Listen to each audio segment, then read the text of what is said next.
Masih bersama saya Budiman Tanrojo di Satu Meja The Forum. Prof. Ikrar Nusa Bakti. Ya.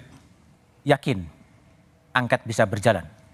Kalau buat saya masih punya keyakinan ya, dan itu memang wajib untuk dilakukan. Wajib dilakukan? Ya, karena ini pertama kalinya dalam sejarah ya, ini yang menjadi peserta pemilu itu bukan cuma partai politik, tapi juga presiden, gitu kan. Dan yang sibuk dalam bermain-main politik itu bukan partai politik, tapi lagi-lagi presiden. Ya. Kenapa demikian? Karena kebetulan anaknya menjadi calon wakil presiden. Ya. Anda lihat kalau tadi yang dikatakan oleh Bung Masinton tentang kasus MK ya, itu juga gara-gara anaknya ada di situ mau maju. Ya. Kemudian bagaimana dengan bansos ya?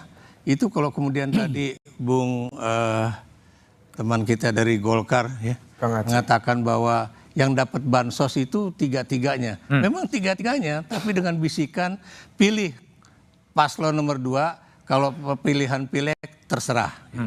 Itu ada ya. Ini juga harus dilihat. Kemudian dari anggarannya ya. Bansos itu berapa anggarannya yang dikeluarkan? Yang tadi Bung Masinton mengatakan bahwa 3 kali dirapel dalam 1 kali itu kan 600.000 ya.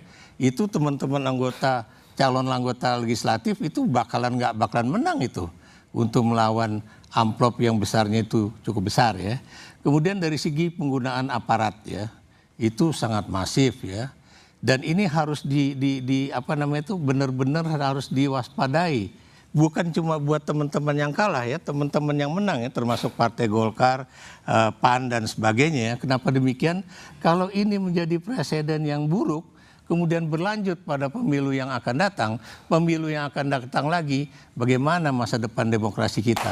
Oke.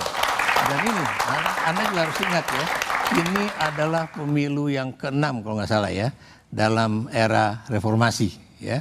Dan tapi Anda tahu bahwa penggunaan politik uang yang bukan cuma menggunakan uang dari kantong masing-masing caleg, tapi uang yang berasal dari APBN itu benar-benar buat saya itu luar biasa. Luar biasa. Oke. Makanya kemudian yang saya katakan ini adalah seakan-akan ini adalah pemerintah melawan partai-partai politik. Pemerintah melawan partai-partai politik. Ya. Muhammad Kodari. Jadi kalau Anda lihat sampai sekarang, apakah memang angket itu memang gertakan gitu sebagai alat meningkatkan bargaining position atau seperti apa, dan yakin bisa terjadi? Kalau buat 01 khususnya Bang Taslim ini memang kayaknya gertakan sih gitu ya. Buat 03 PDI Perjuangan mungkin agak serius. Agak serius. Ya, masalahnya kan untuk 01 ini bergerak, PKS, Nasdem, PKB untuk bergerak, PDI-nya harus bergerak duluan. Nah, problemnya adalah lepas dari bisa begitu banyak jawaban ya terhadap apa yang disampaikan oleh Bang Masinton dan Bang Ikrar, sebetulnya menurut saya ada banyak kendala yang tidak sepenuhnya kasat mata untuk PDI Perjuangan melanjutkan proses ini. Apa itu? Misalnya pertama, PDI Perjuangan kan partai asalnya Pak Jokowi. Kalau misalnya ini diproses, lalu kemudian katakanlah sesuatu yang buruk terjadi, ya tentu ada image PDI Perjuangan juga yang jadi taruhan di situ. Itu pertama. Yang kedua kan kalau misalnya ini bergerak, lalu misalnya menteri-menteri PDI Perjuangan ditarik dari kabinet, itu kan juga nggak mudah. Karena PDI Perjuangan menterinya banyak sekali di kabinet kali ini, saya hitung.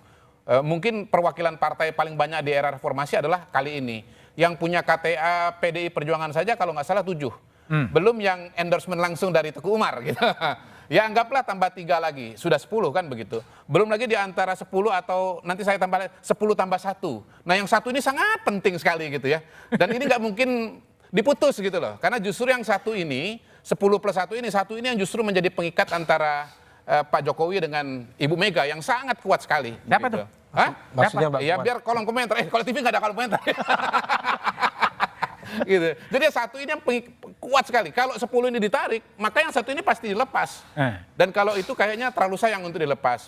Kemudian bicara soal gini, ini kan hitungan belum selesai. Untuk sementara kita asumsikan PDI Perjuangan ini nomor 1 dan dapat kursi DPR kan begitu kan? Ketua DPR. Ketua DPR, dapat ketua DPR. Nah tetapi kalau hak angket ini berjalan, Kan bisa saja nanti tiba-tiba undang-undang MD3 berubah kan, iya kan begitu kan, sudah pernah negosiasi ada lagi presidennya kan di situ kan, dan tiba-tiba ketua itu tidak harus Tidak otomatis. tidak otomatis yang kursi terbanyak. Nah itu kan suatu resiko politik tersendiri juga. Ya. Nah pada hari ini mau undang-undangnya sama, mau undang-undangnya diubah, menurut saya calon ketua DPR dari PDI Perjuangan itu tetap Mbak Puan, pasti Mbak Puan gitu.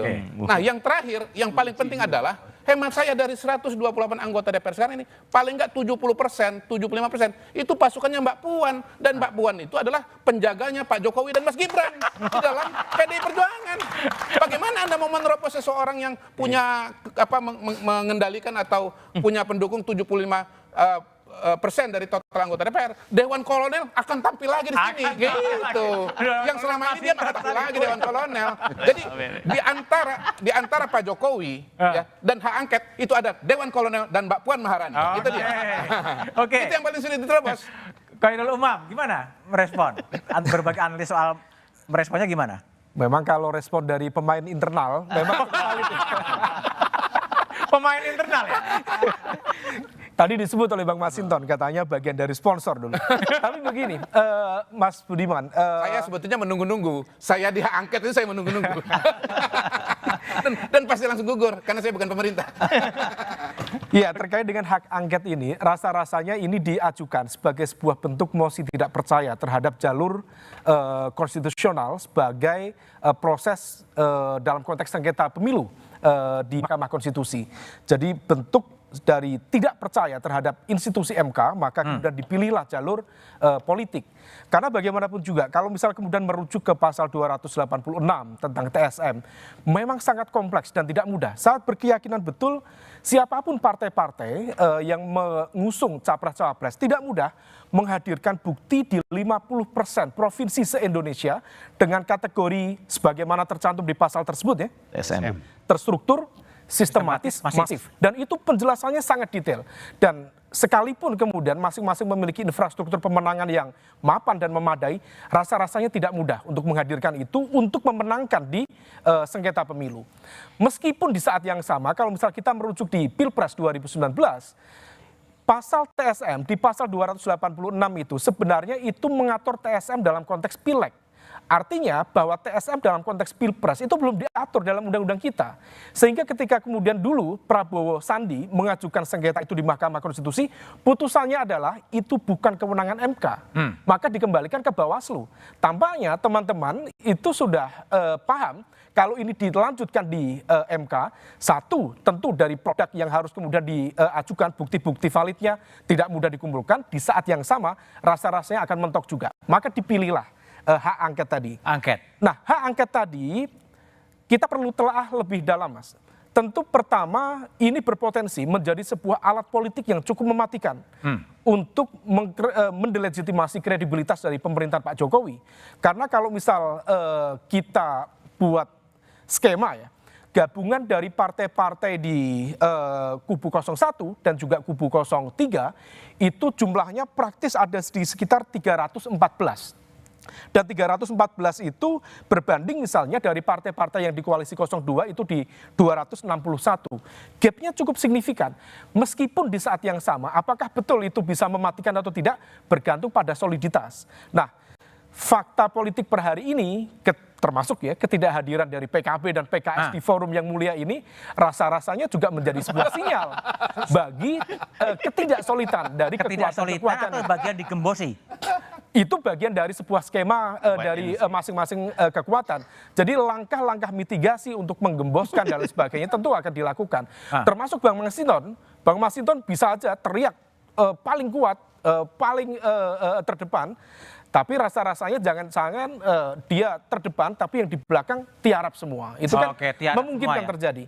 Nah, oleh karena itu, kalau misal kemudian dinamikanya seperti itu, maka besar kemungkinan rasa-rasanya ini hanya akan menjadi alat untuk melakukan bargaining position di hadapan oleh partai-partai politik, terutama di kubu 01 dan juga kubu 03 yang tidak siap berhadapan-hadapan dengan kekuasaan, juga tidak dididik dan ditraining untuk kuasa dari kekuasaan, sehingga kemudian mereka tentu harus bernegosiasi dan berkompromi secara kepentingan dengan kekuasaan yang untuk akan dapat hadir di sana. negosiasinya cukup panjang, bukan hanya sekedar logistik, bukan hanya sekedar jabatan menteri, tetapi juga menjaga soliditas internal. Karena praktis dalam konteks dinamika politik di Indonesia, risiko berada di luar kekuasaan itu tidak mudah. Kalau misalnya kita cermati yang memiliki gen kekuatan oposisi yang cukup genuin, salah satunya PDIP. Itu pun juga PDIP bukan tidak bisa per hari ini kita lihat sebagai entitas tunggal. Ada faksi-faksi yang cukup kuat di PDIP. Ya salah satunya Dewan Kolonel tadi. Oke, Bung Hermawi Taslim. Gimana Bung Hermawi?